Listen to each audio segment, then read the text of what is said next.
Joining us now is Joe Sabien and Molly Gorman from the Sea Sanctuary in Penryn. Hello. Hiya.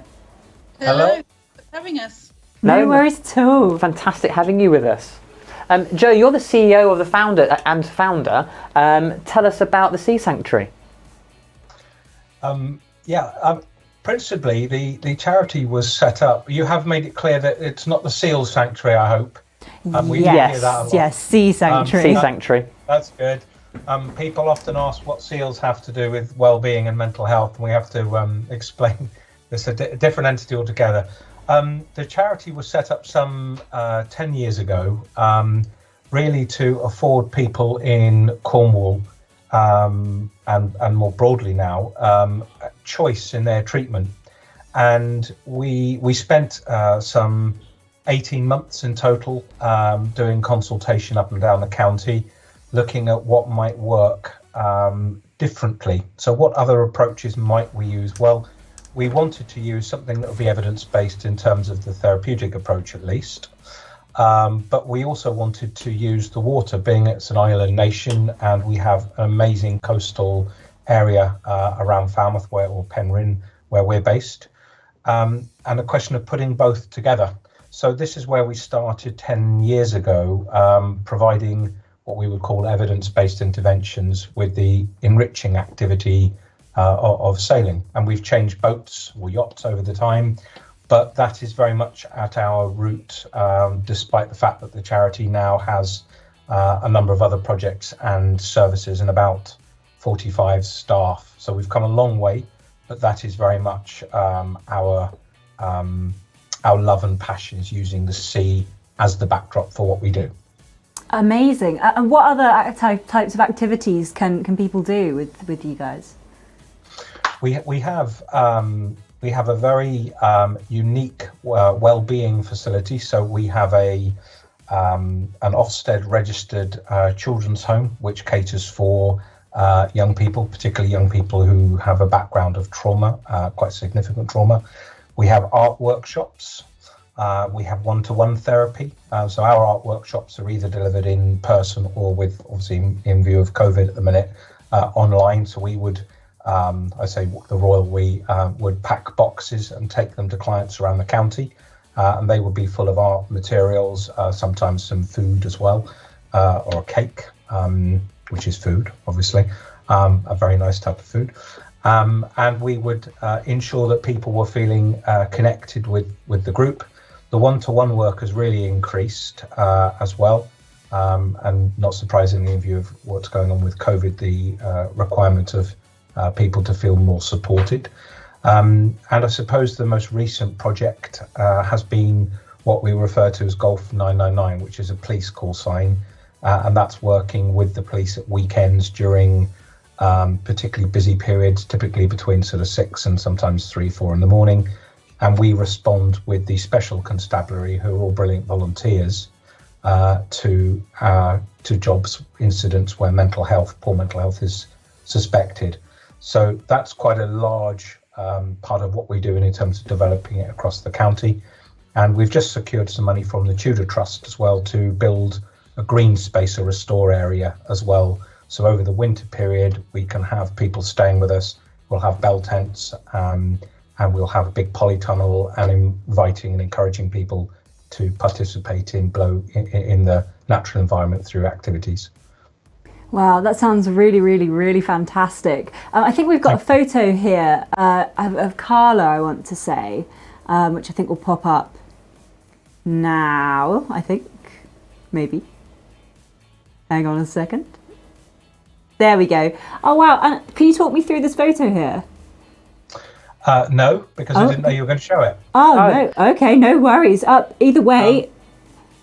What I can say is that we've had our art groups running for several years. We have a brilliant arts facilitator, a lady called Eve, and she will use sometimes some of the materials we find around the coastal areas where that's permitted, and other times there will be themes, and the people using our service will be encouraged to look at certain themes. Sometimes we use it as a means of communication. So people who sometimes find it more difficult talking, and they use art as a kind of I suppose, an unspoken means of displaying and coming to terms with how they feel. And other times there will be a sort of a strong theme, which perhaps might be anger, it might be loss, it might be bereavement, and then we'll look at sort of colours and themes around those areas as well. Fundamentally, though, art is used really to connect people, because we find that being disconnected is a precursor for developing poor mental health.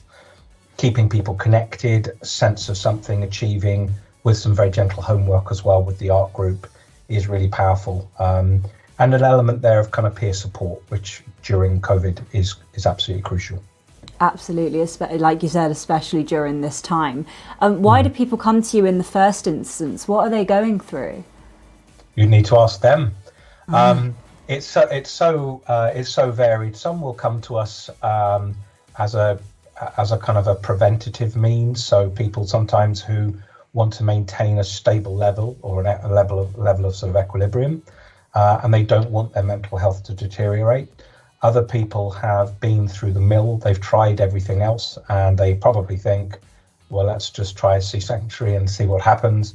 Other people have been referred in by psychologists, by GPs, psychiatrists, healthcare professionals, CPNs, or community psychiatric nurses, and family members, and they just sometimes want a different approach. So there's lots of different ways of improving our sense of well-being, and at the charity, we believe that there's a formula. A formula exists for everybody, which will allow people to experience well-being. Often, what is suggested to people as the best way of going about things isn't, and I think we need to listen to the individuals. And I had this conversation with a CPN this morning during our key worker sale that we're putting on, and she's a great believer as well that, you know, we've got to look beyond a diagnosis. We have to look beyond screening tools. We've got to look beyond history taking, and we've got to look at root cause. You know, what's really going on for this person, and what is the best way for them of improving their sense of resilience. So why do people come to us? I suppose now after 10 years, we have a brilliant reputation in the county. We're one of the largest mental health services in Cornwall, and there aren't many, I hasten to add, it's not as if we're awash with them. But we actually get really brilliant results. So I think fundamentally that's where it rests. Amazing. And how do you work with people who are really anxious when they first arrive? I suppose, I'm going to come on to speak with Molly. She's smirking in the background there, I can see. And Molly might be able to give us an indication of how it was for her, having started as somebody using the charity and then working, becoming a member of the board, which is amazing. But I suppose looking at anxiety, we generally use mindfulness. We will use cognitive behavioral therapy as well. But the starting point must always be relationship and connecting people.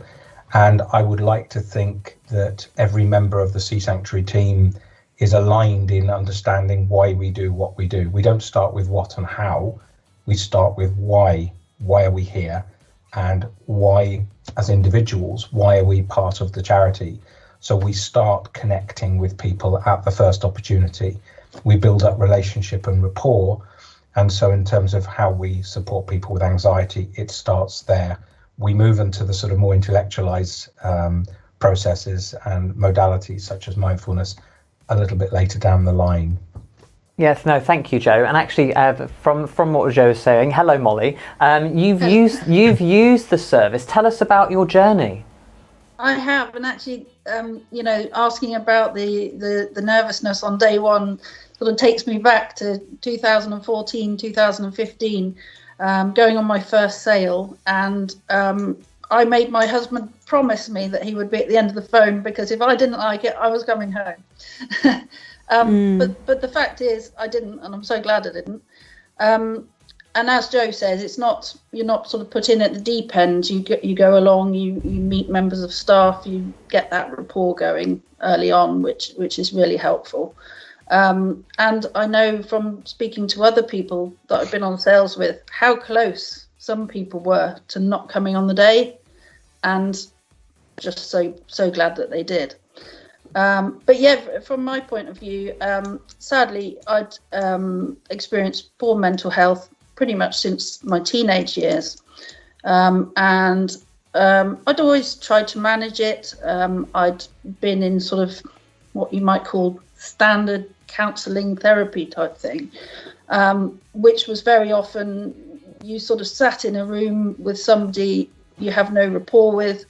The clock is ticking. I'm sure in hindsight, many of those people were in very, very stressful jobs and stressful situations. And it just, for me at least, was not conducive to helping me. And I consider myself very, very lucky at a time in my life which was very difficult. Unfortunately, I lost a job that I loved. I've been diagnosed with a serious and enduring mental health issue. I do consider myself lucky, because not everybody's lucky, to have the most wonderful community psychiatric nurse, and she referred me to Sea Sanctuary, and that was the beginning of me learning how to manage my illness, how to get on with my life, and having a serious mental illness it's not going to go away, but it's about managing it, and managing it with more than perhaps just medication. In terms of the therapies, I think the key that I could say with Sea Sanctuary is that you are receiving these therapies almost secondary to the sailing, to the experience, to the being out in the fresh air, and meeting up with other people. So yeah, I don't know. That's it in a nutshell. It sounds incredible, and actually, kind of, you've moved on from that service experience, and now you're one of the board. You're on the board of directors. How's your experience helped you become that employee and actually support the charity even further? Well, I think right from the first sale, I think I was quite a outgoing advocate of Sea Sanctuary. Something that Sea Sanctuary taught me as well, actually, was how much I would get out of helping other people in a similar situation to me. It's all part of the sort of everybody in the same boat, is that, you can, certainly I can, get a lot out of helping others. So I continued, did 3 sales with Sea Sanctuary, and also joined the art group, which Joe was talking about earlier. And was sort of continued to be involved in sort of fundraising and that kind of thing. And then I was delighted beginning of this year when Joe approached me and suggested the idea of having somebody that had used the service actually on the board of directors, which I think the fact is that I can give a really unique viewpoint. Something that is necessary, I think, in providing a really good service to people. Thank you. We've got some photos. We'll just pop those up. And whilst those are on, can you take us through what you actually do within the 4 days of sailing? Yeah, sure. So this is lovely. This is a joyful picture. Basically, we stay on the boat from Monday until Thursday, within a group which has been carefully chosen by the team, and we all work together. So we're working together to prepare meals, to actually get the boat going. So, from my point of view, I didn't have any sailing experience whatsoever, and so it was learning. It was all about getting to know the water, the boat, and it just, the mindfulness that gives in itself, without you even having to think about it or label it as mindfulness, was just fantastic. I can see somebody there fishing. That was always good fun as well. We caught a couple of mackerel for our dinner one evening. That was lovely. It looks really, really lovely. And what do you notice about the people who access your help over the 4 days, either Joe or Molly? Do you want me to do that, Molly? Yeah, I mean, from my point of view, I think I see them as very, very diverse. You know, we need to talk more about mental health and realise that actually a lot of us in life, I think the official figure is 1 in 4, will suffer poor mental health at some time in our lives. So, yeah, I think that diverse is probably what I would say. But yeah, over to you, Joe.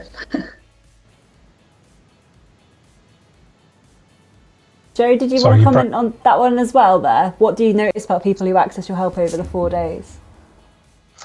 I think it's the transition that I find the most humbling from, as Molly was saying, people who very nearly didn't turn up on the Monday because of their heightened anxiety. And I think it's so important to stress as well that within a normal range or a regulated range of anxiety response, even people who have robust well-being would find it difficult, some would find it difficult in turning up on a Monday morning to see people that they've never met, to embark on a course, because it's effectively a health well-being course or program, often recommended by their CPN, and they've got great faith in their nurse or their doctor to undertake it. But the amount of courage it takes to turn up on that Monday when people already have a pre-existing issue around anxiety, generalized anxiety, situational anxiety, whatever it is. I mean, I've known of people who were physically sick in the morning before coming, but they still turned up. And the bravery, it's so humbling that we as an organization have put something together that is so powerful and effective, and as an adjunct to the existing sort of mental health services, which are overstretched. So over the 4 days, day 2, day 1, sometimes people they're on the fence as to whether they stay. Day 2, actually, if they are there day 2, actually, this is going to be amazing. Day 3, they're really getting into their stride. The end of day 3, because day 4 is the finish day, we're then looking at kind of endings and a celebration of their bravery and what they've learned over the 4 days. And at the end of the 4 days, the central question is, what will they do differently tomorrow? You know, what have they learned over the 4 days that will impact them sufficiently that they will behave and respond differently on the following day? You know, and then there's the aftercare. In the early days, we couldn't do anything because we didn't have the funding. So day 4, we would always try and ensure that people were signposted into their GP or their nurse, but often we couldn't provide anything because we couldn't. These days we can. At the end of day 4 now, people can be linked in with one-to-one therapy. They can be linked in with art groups, or a little bit of both, or they can sail again. So we can do a lot more. So I suppose, you know, what do we know? We know that the terms of demographics, it's incredibly varied, diverse. People who are surgeons, people who are unemployed. We've had people in early teens sailing, not at the same time as people in their mid 70s. So we do know, as Molly was saying, the kind of, you know, the 1 in 4 and the 1 in 10 young people who self-harm, we cover off just about every demographic there is, because ultimately we are all the same. And at some point, we all have a breaking point, whether that's a loss of a limb, loss of a loved one, loss of a job. At some point we reach our emotional threshold, and at that point we need help. So we've helped people. Could I add a little something there as well? I think many of us, when we have a mental health issue, which we're living with every day, we actually sort of cocoon ourselves. We come up with our own little coping strategies, and actually challenging yourself to do something that scares you a little bit ends in a massive feeling of achievement. And that is something you cannot get in a clinical setting. You know, that is something that, if you like, money can't buy, Yeah, that's absolutely, it sounds incredible. I know I've struggled with my mental health a lot over the years, lots of bouts of depression and anxiety, and I wish I had found the Sea Sanctuary before. Well, that's lovely to hear. Absolutely, it sounds incredible, and I know that if I ever have an issue, I know where I'm going to go next. Yes, absolutely. And quickly before we go, Joe, I'd really love to hear about the G999 project. Could you tell us about that? Yeah. Where to start with that one?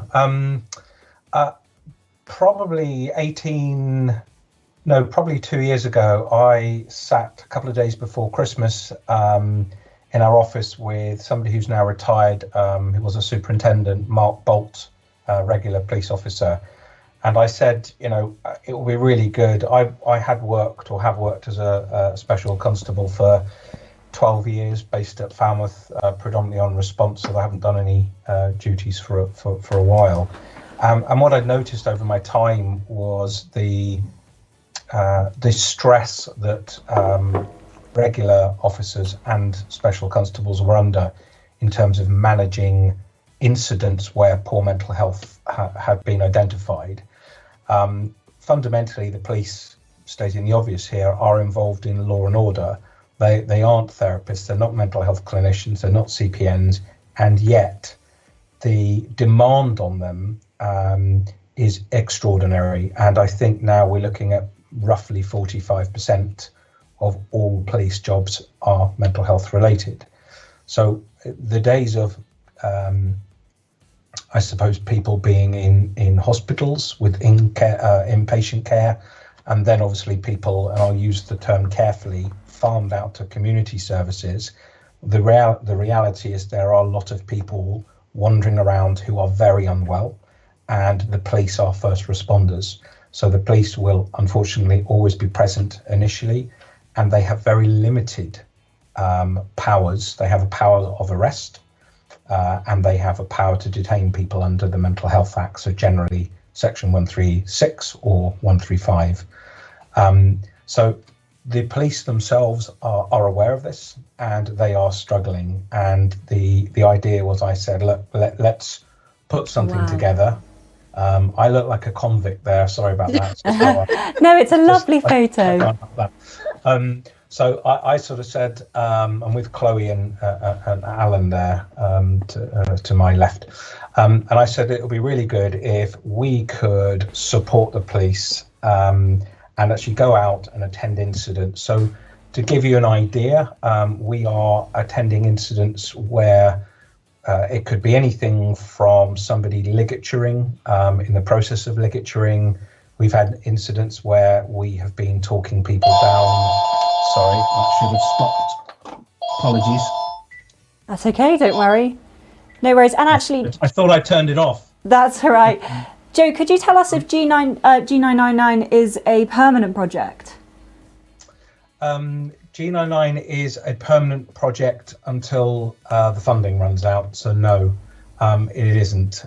We have had support from the Invictus Trust recently, and we have had support from the police themselves, and we are working on developing a kind of a body of evidence which shows that it's needed county-wide. So until such time as we secure permanent funding, it isn't funded by the NHS. We have been to the NHS previously and asked for funding, and we were told that there wasn't any funding available for it at this time. So I just want to touch on something, if I may. Yes. The police officers who are dealing with it at the moment, so whether they are substantive, full-time or special constable officers, are doing an amazing job day in, day out.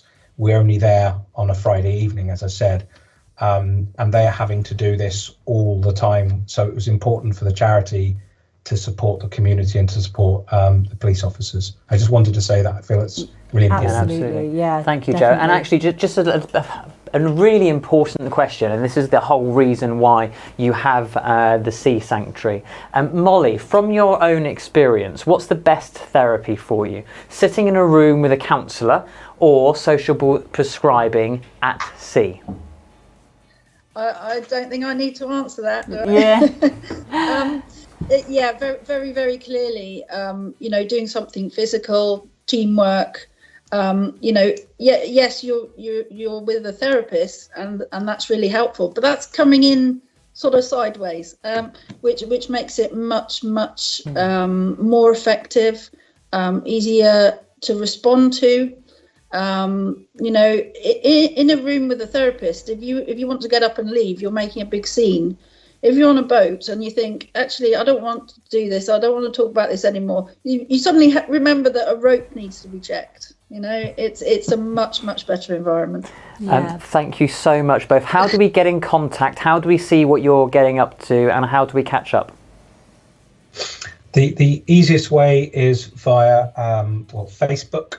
We've got a Twitter account as well. Facebook is just Sea Sanctuary. The website is a brilliant source of information for people who want to refer in or refer themselves or others. They can do so via the website. There is a tab on there. I think it says refer yourself or refer somebody else. Or they can call the office number again, which is on the website. But our social media is really good. Even if I say so myself, I don't do it. I hate it. It'd be really bad if I did it. But we have between Claire and Ashley doing our sort of social media.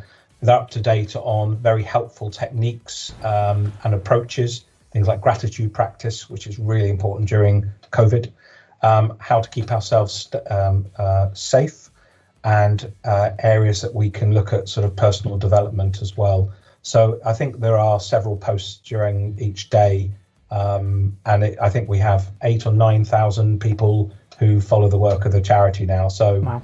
Incredible. Yeah, and if we can help anybody, then of course we will. Joe. Who's finished? Yeah, I was going to say, thank you so much, Joe and Molly, for coming and joining us today. It's absolutely incredible, and we hope to speak to you again at some point.